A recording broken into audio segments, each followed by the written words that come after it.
Morning बच्चों आज मैं फिर एक नए टॉपिक के साथ आपके सामने आई हूँ और ये हमारा नया टॉपिक आपके पुराने लेसन लोकतंत्र क्या और लोकतंत्र क्यों से ही संबंधित है। उसी का ये तीसरा पार्ट है।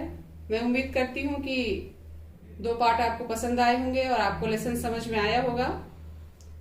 बच्चों, पिछले पार्ट में हम लोगों ने लोकतंत्र की विशेषताएं पढ़ी थी और अलग अलग उसके संबंध में जो मत थे, जो बच्चों के बीच में चर्चा चली थी और अन्य देशों का उदाहरण भी आप लोगों ने पढ़ा था।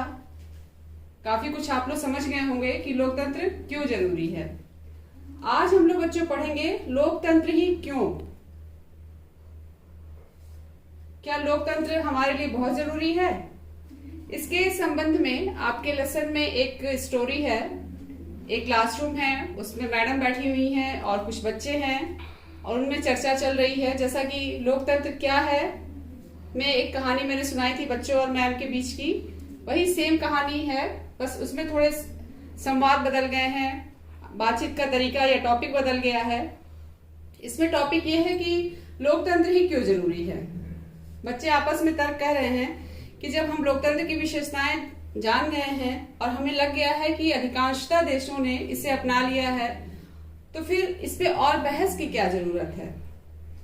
दूसरी बच्ची कह रही है कि क्यों नहीं बहस की जरूरत है। अभी तो मैम ने बताया था कि हमें किसी भी चीज को तब तक नहीं सही मानना चाहिए जब तक कि हम उसे खुद न परख लें।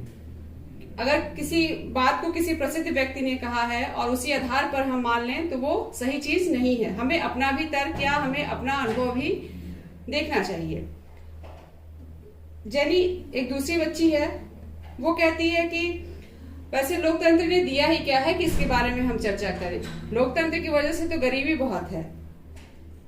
रिवियांग वो कहता है कि इसमें लोकतंत्र क्या कर सकता है, लोकतंत्र की वजह से गरीबी कैसे हो सकती है, ये तो तुम्हारा अपना मत है। जेनी बोलती है कि इससे कोई फर्क नहीं पड़ता और हम इसे शासन का सर्वश्रेष्ठ रूप नहीं मान सकते, क्योंकि लोकतंत्र का मतलब है अराजकता, भ्रष्टाचार, अस्थिरता। दूसरा बच्चा तुरंत उसके विरोध में खड़ा हो जाता है और कहता है तो फिर इसकी जगह कौन सी प्रणाली होनी चाहिए? क्या हम लोग अंग्रेजी हुकूमत फिर से वापस लाएं? क्या तुम चाहती हो कि हम फिर से गुलाम हो जाएं? रोज बोलती है पता नहीं, पर मुझे लगता है कि देश को एक ऐसे नेता की जरूरत है जिसके पास सारे अधिकार हो, उसे चुनाव की, संसद की या किसी व्यक्ति विशेष की परवाह ना हो। पीछे से एक बच्चा हंसते हुए कहता है तब तो तुम तानाशाही शासन लाना चाहती हो, लोकतंत्र तो समाप्त हो जाएगा, क्योंकि वह व्यक्ति सत्ता का उपयोग सिर्फ अपने हित के लिए करेगा, ना कि देश के हित के लिए। रोज थोड़ी चिढ़ जाती है और उसको जवाब देती है कि मैंने ऐसा तो नहीं कहा था, मैं तो एक ऐसे ईमानदार, संजीदा और मजबूत नेता की बात करी थी। दोई बोलती है नहीं, तुम यहाँ पर गलत हो रोज, तुम वास्तविक लोकतंत्र और आदर्श तानाशाही की बात एक साथ कर रही हो और ये व्यवहार में उचित नहीं है, व्यवहार में सही नहीं है।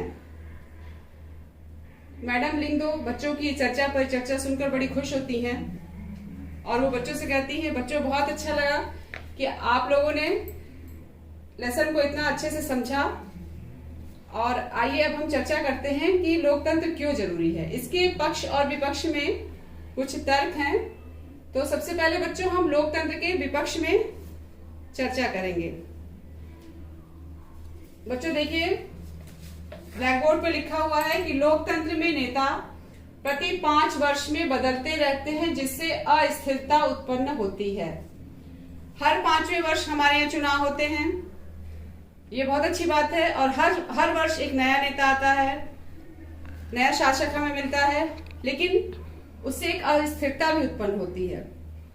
वह शासक पुराने समय के शासक की जो कार्य प्रणाली होती थी उसको बदल देता है, वो अपने तरह की नई प्रणाली ले आता है, जिससे क्या होता है अस्थिरता की स्थिति उत्पन्न हो जाती है। बार बार चीजें बदलती रहती हैं और बार बार हमें एक नई चीज के साथ एडजस्टमेंट करना पड़ता है। दूसरा है अंतिम निर्णय में बहुत देरी होती है। चूंकि लोकतंत्र में चुने हुए प्रतिनिधि चाहते हैं तो कोई भी फैसला लोकतंत्र में आपस में विचार विमर्श करने के बाद ही लिया जाता है, इसलिए निर्णय आने में देरी होती है। तीसरा है, लोकतंत्र राजनीतिक लड़ाई और सत्ता का खेल है। यहाँ पर नैतिकता की कोई गुंजाइश नहीं होती है। लोग सत्ता पाने के लिए तरह तरह के हथकंडे अपनाते हैं, जैसा कि आप लोगों ने अभी भी पढ़ा था, राष्ट्रपति मुगाबे के बारे में पढ़ा था। चौथा है आपका, चुने हुए नेता कई बार गलत फैसले भी लेते हैं। जरूरी नहीं है कि जिस नेता को या जिस प्रतिनिधि को हम चुने वो हमेशा सही ही हो। कभी कभी वो स्वार्थ के नाते गलत फैसले भी लेता है और हमें मजबूरी में उसको मानना ही पड़ता है। पांचवा है आपका, चुनाव बहुत खर्चीले होते हैं जिससे भ्रष्टाचार फैलता है। चुनाव का प्रचार प्रसार में इतना खर्चा होता है कि पार्टियां जीतने के लिए गरीब वर्ग या दूसरे कमजोर वर्गों को पैसे देती हैं या किसी प्रकार से खुश करने की कोशिश करती है ताकि उनका वोट बैंक बढ़ जाए। इस तरीके से ये 5 पॉइंट हैं लोकतंत्र के विपक्ष में। अब लोकतंत्र के विपक्ष में जो तर्क आए थे उससे ये पता चलता है कि लोकतंत्र का जो रूप हम देखते हैं वह सरकार का आदर्श रूप नहीं है। कुछ न कुछ कमियां हर चीज में पाई जाती हैं, लोकतंत्र में भी कमियां हैं, लेकिन जहां पर कुछ कमियां हैं वहीं पर कुछ इसके पक्ष में भी तर्क हैं जो अब हम आपके सामने रखेंगे। बच्चों, इसके लिए एक स्टोरी है, एक कहानी है भारत और चाइना की। चाइना में 1958 और 61 के बीच भयंकर अकाल पड़ा था। संभवतः विश्व का सबसे बड़ा अकाल था वो, और उस समय चीन में भारी तबाही मची थी। इस अकाल के दौरान करीब 3 करोड़ लोगों की मृत्यु हो गई थी। अकाल जिस समझ रहे हैं, महामारी, जैसे इस समय हमारा विश्व क्या है, कोरोना संकट से जूझ रहा है, वैसे ही उस समय चीन में भी महामारी आई थी, अकाल पड़ा था, सूखा पड़ा था। लेकिन इस अकाल के दौरान भी भारत की स्थिति चीन से बहुत बेहतर थी। जबकि भारत के पास कोई संसाधन बहुत ज्यादा नहीं थे, लेकिन भारत एक कृषि प्रधान देश है और भारत की व्यवस्था कृषि पर ही आधारित है। और चूंकि यहाँ पर राजनीतिक दल हैं और पक्ष और विपक्ष दोनों हैं, तो जो सत्ता में सरकार थी और लोकतांत्रिक देश होने के कारण खाद्य सुरक्षा पर विशेष जोर दिया गया था, क्योंकि भारत की आबादी भी बहुत ज्यादा है और उस समय भी अच्छी खासी आबादी थी। जबकि चीन के अर्थशास्त्रियों ने इस खाद्य योजना पर कोई ध्यान नहीं दिया था, जिससे वहां के लोगों को भूखमरी का सामना करना पड़ा था। यदि चीन में भी लोकतांत्रिक व्यवस्था होती तो संभवतः वहां पर जो सरकार थी उसको आलोचना का सामना नहीं करना पड़ता। बच्चों, ये स्टोरी इसलिए आपको बताई जा रही है ताकि आपको पता चले कि लोकतंत्र में पक्ष और विपक्ष का होना बहुत जरूरी है। दोनों ही पक्षों का होना बहुत जरूरी है, क्योंकि अगर जहां पे विपक्षी दल नहीं होगा वहां की सरकार क्या हो जाएगी, मनमानी हो जाएगी, वो अपनी मर्जी से सरकार चलाएगी। आपने चीन का भी उदाहरण देखा, मैक्सिको का भी उदाहरण देखा, पोलैंड का भी देखा, और अब भारत का भी आप देख रहे हैं। भारत में लोकतंत्र क्यों सफल है, उसके पीछे क्या कारण है, या अन्य देशों में लोकतंत्र क्यों सफल है, उसके पक्ष में कुछ तर्क हैं जो मैं आपके सामने रखना चाहूंगी।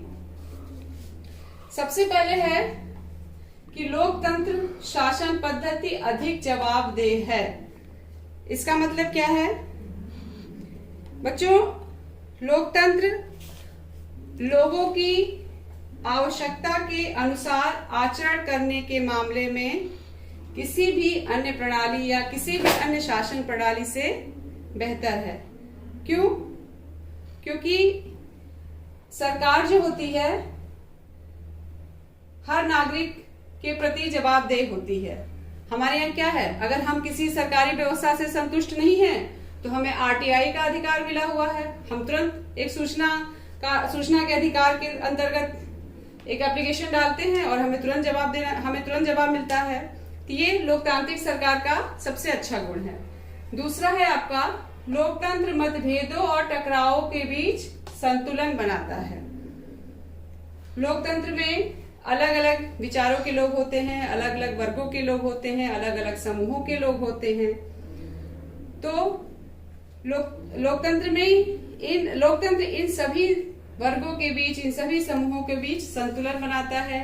कहीं पर किसी के विचार अगर पक्ष में नहीं है तो उसको तर्क से और बातों से समझाने की कोशिश की जाती है और ये पूरी संभावना रहती है कि किसी प्रकार का कोई मतभेद और टकराव ना होने पावे।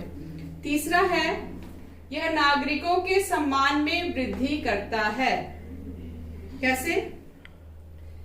यहाँ पर भारत के संविधान में सबको समानता का अधिकार मिला है और जहां लोकतंत्र है वहां संविधान भी है। और ये समानता का अधिकार क्या बताता है कि भारत में रहने वाला प्रत्येक व्यक्ति कानून की दृष्टि में समान है। तो सबको राजनीतिक समानता भी मिली हुई है, इसलिए चाहे वो गरीब वर्ग हो या अनपढ़ व्यक्ति हो, उसको एक सम्मान की दृष्टि से देखा जाता है और उसको एक विशेष दर्जा भी दिया जाता है। अगला है आपका लोकतंत्र जनता को अपनी भूल सुधारने का मौका देता है, या लोकतंत्र में जनता को अपनी भूल सुधारने का मौका मिलता है। इसका मतलब ये है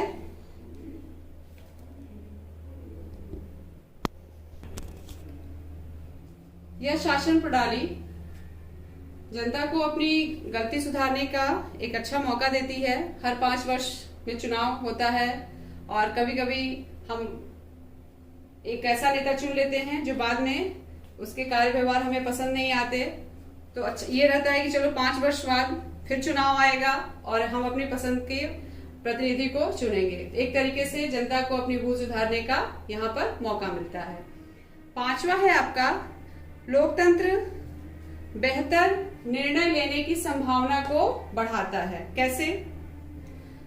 लोकतंत्र का आधार चर्चा है, आपस में विचार और बहस है और लोकतांत्रिक फैसलों में अधिकतर बहुत ज्यादा से ज्यादा लोग शामिल होते हैं।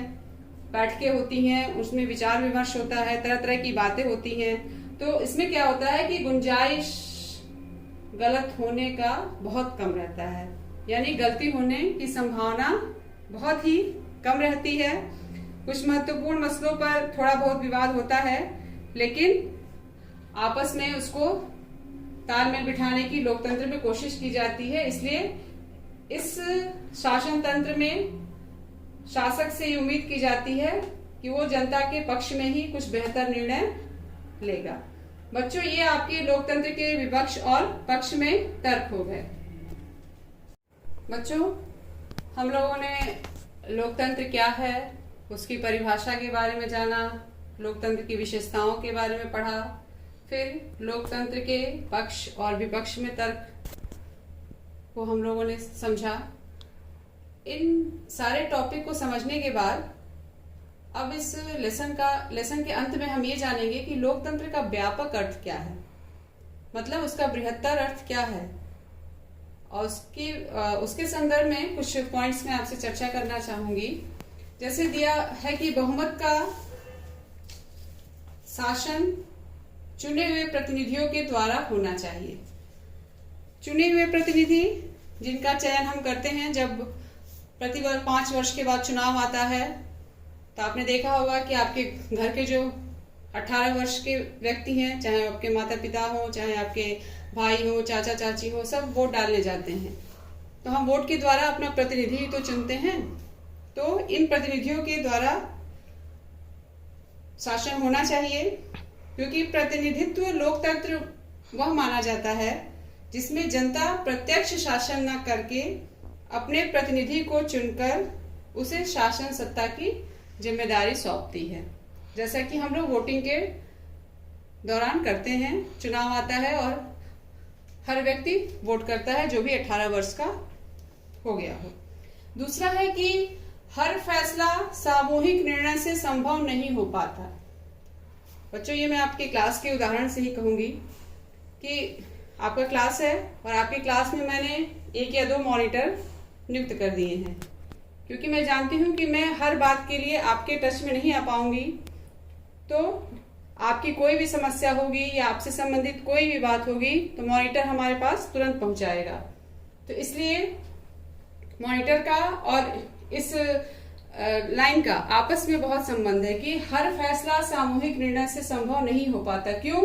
क्योंकि हर नागरिक के पास हर निर्णय में शामिल होने का समय, इच्छा या योग्यता नहीं होती। साथ बैठकर बार बार टीचर सारे क्लास के साथ बैठ के अपनी समस्या का समाधान नहीं खोजेगी, वो मॉनिटर को बुलाएगी, मॉनिटर चर्चा करती है और उसी के आधार पर निर्णय ले लेती है। उसी तरह शासन प्रशासन में भी यही होता है, लोकतंत्र में भी यही होता है। और मैं उम्मीद करती हूँ कि आपको लोकतंत्र का व्यापक अर्थ समझ में आ गया होगा। अब हम आते हैं एक आदर्श लोकतंत्र क्या है। देखिए, निर्णय लेने की प्रक्रिया लोकतांत्रिक हो, जो भी शासक बने उसे अपने निर्णय लेने की छूट होनी चाहिए। वो हर निर्णय के आगे या पीछे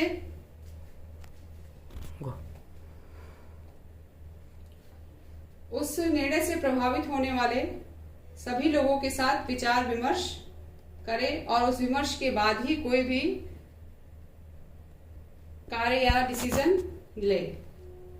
अगला पॉइंट है आपका, नागरिकों को अपने अधिकार के प्रति सजग होना चाहिए। इसका मतलब ये है बच्चों कि अगर हमें जो अधिकार संविधान द्वारा मिले हैं लोकतंत्र में, उनका हमें सदुपयोग करना चाहिए। जैसे वोट डालने का अधिकार, मतदान का अधिकार हर 18 वर्ष के नागरिक को मिला हुआ है, तो हमें अपने मतदान का उपयोग जरूर करना चाहिए। अपने मूल अधिकारों की रक्षा के प्रति हमें सजग रहना चाहिए, अपने देश की रक्षा के प्रति सजग रहना चाहिए। और ये सारी बातें जो हैं लोकतंत्र के अंतर्गत ही आती है। बच्चों, यहाँ पर आपका ये लेसन समाप्त होता है और मैं उम्मीद करती हूँ कि आपको ये मेरा वीडियो पसंद आया होगा, मेरे समझाने का ढंग भी पसंद आया होगा। इसके लिए आप सभी को बहुत बहुत धन्यवाद।